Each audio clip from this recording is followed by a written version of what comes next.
Vì tương này. Này. Thấy chưa? Được rồi, thấy con rồi mọi người ạ.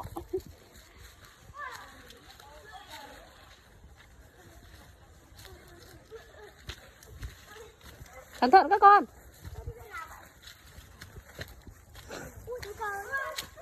Chúng ta đi lên. Chúng ta đang ở trên rừng xuống. Vì lạc thì có. Lạc rồi. Kiếm đường về.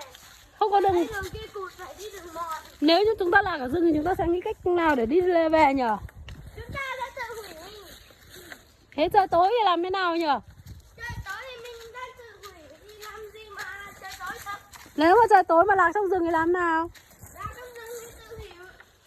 Tự cách cuộc đời mình.